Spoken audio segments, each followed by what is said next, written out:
fire tornadoes in the Coffey Park area. There were things that really shocked us the next morning looking at that, where there was a vehicle upside down, 100 feet into Coffey Park. Winds. When she went home, they went down through Napa Valley. The winds were like nothing that she had ever experienced. They were in a half-ton Chevy Tahoe, and it was loaded, so it had gear in the back, so it had plenty of weight to it. And she said they were being buffeted and blown all over the road. Fortunately, her boyfriend was driving, and he was absolutely shell-shocked by the time they got to Danville. He was still freaked out by the experience. And before we get into, so what's your experience in background? Would have vegetation and plant life and eucalyptus trees. The holes that were burned through the hoods of cars all the way through the engine block are a little bit suspicious. Wasn't that crazy? Yeah. The aluminum on the ground. Not natural phenomena. Unnatural phenomena. Like I said, I've never seen anything like it. And the other thing is that amongst some of the courses. But it's amazing that we're not even having the greatest fire in history, even a scenario being brought to the front about how this possibly could have happened, but yet over 100,000 people have lost their homes, and now we're meeting tomorrow with the EPA and FEMA, who've moved into Santa Rosa along with the military police, and they're going to dictate what these people's lives are going to be going forward. And you were talking about the spiritual journey. You want to talk about how this is a spiritual war? You want to get into that at all? Not really right now. And what's new and what's not. I've been away from the radio for a while.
Look at the trees.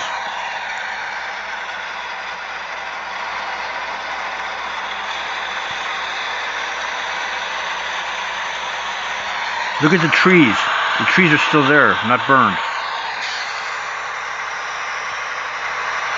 Same perspective.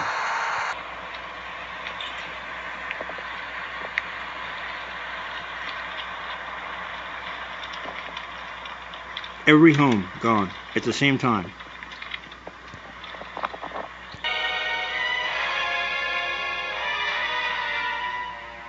McDonald's and Arby's. Look at the trees. This is the same fire. This is where the fire department was supposed to rally at. Is that not bizarre?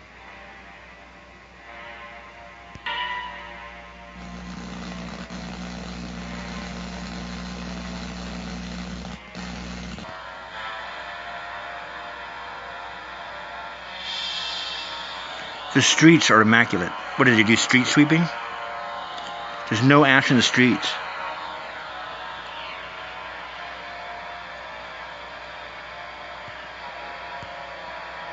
This laser is capable of unleashing the power of the sun. Enough energy to light up every home in the U.S. or wipe out mankind.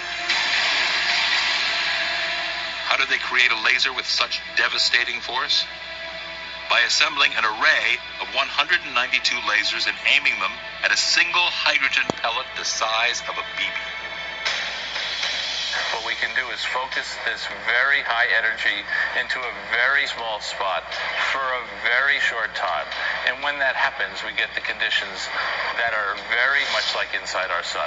Physics professor at City College of New York. Professor, nice to see you. Extraordinary seeing Al Gore and Bill Clinton there together with Charlie, wasn't it? That's right, yeah. Yeah, they did not get into this discussion, though. But it is fascinating. I mean, lasers, really? To change the weather? That's right. Well, as Mark Twain once famously said, everyone complains about the weather, but no one ever does anything about it. Well, instead of doing a rain dance, we physicists are firing trillion-watt lasers into the sky to actually precipitate rain clouds and actually bring down lightning bolts. This is potentially a game changer. But this is experimental. It's experimental. However, in the laboratory so far it works. When you have water vapor and you have dust particles or ice crystals, you can precipitate rain. It condenses around the seeds.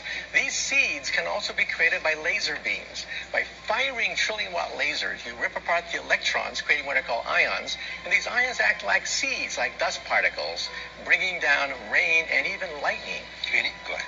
Well, this fascinates me in part because, too, I remember reading the stories that China had used this during the Olympics, that the USSR had used this after Chernobyl to create rain clouds. I mean, did those really work then?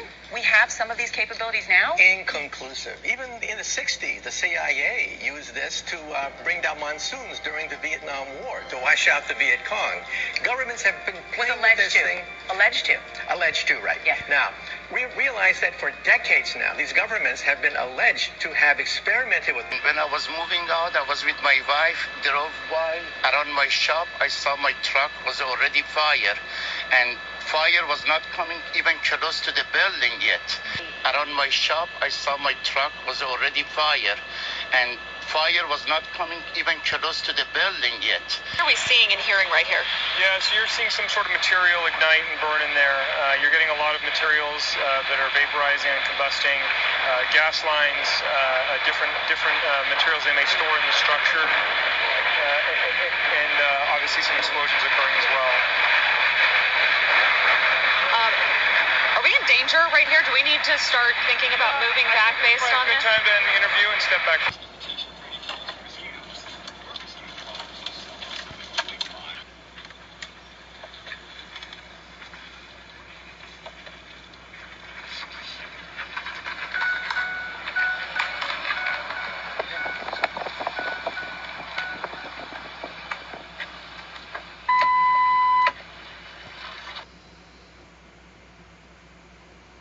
Out here, you can feel the flames still, and even in the back, it was raging a little more earlier. So, Brooks, can I ask you? It looks. I don't see fire crews in these live pictures. Can't believe it. This is like a scene out of a movie when a bomb goes off in your neighborhood, and this is what's left. Might expect out of Southern California, but I mean, we're in a neighborhood right now. I don't even know how. And this is your neighborhood. I mean, I'm from pretty close to here, just a few miles away, so it's really devastating. I mean... Have you ever seen anything like this? Because just seeing things still burning leveled like this, what goes through your head? You know, he started these fires on purpose. He said, you know, fires like this in all these multiple different locations, that just doesn't happen. He said that people who are arsonists look for really windy conditions, they wait for it, and then they start stuff like this. Well, I'm sure your friend is out here now, one of the many who is trying to get this thing under control. If you look down here, there's still some traffic and things, and people are getting out of town, but we've seen people just kind of standing around pointing and looking and taking pictures and things. We have what you're hearing there. This is a sheriff's deputy. And there is a...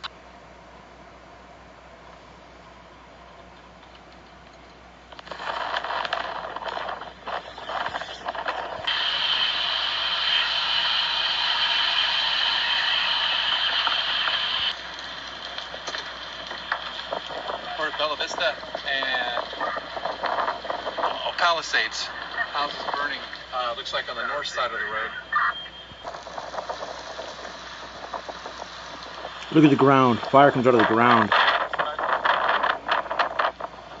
Out of the ground here? Bro?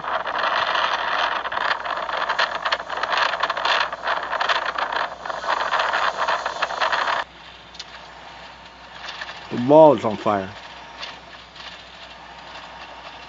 All at the same time?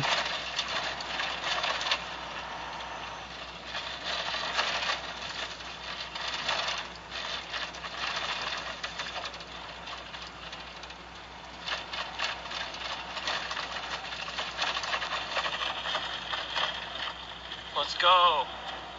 Everything is on fire. How is that possible? This is a neighborhood. This is not the fucking forest.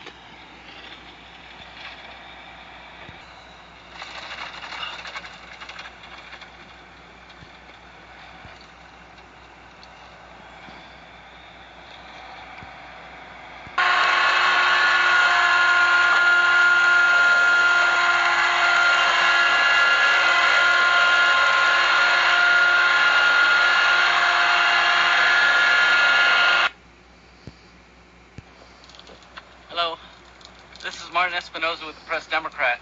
I'm up here at the Home Depot on Mendocino.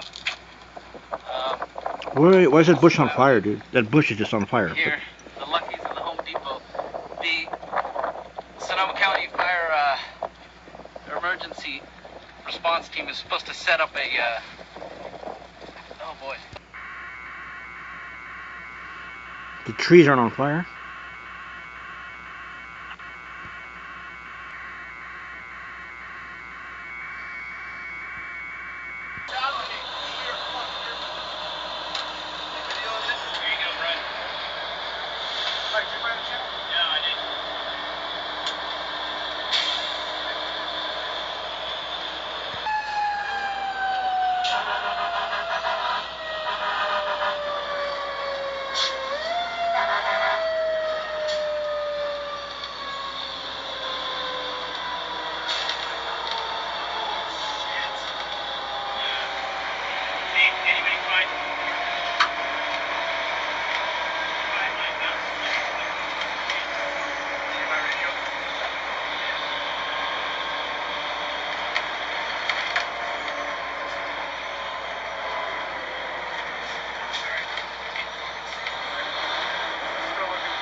Left from here and then left.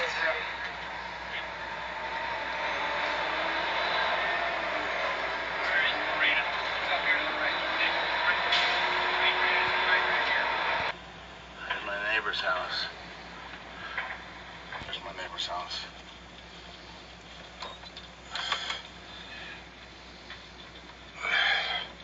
God bless America.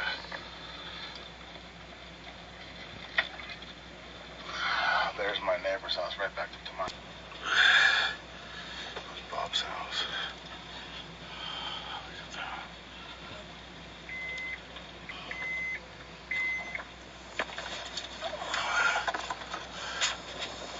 My house tonight. Fuck. Larry Langer's old house. There's the...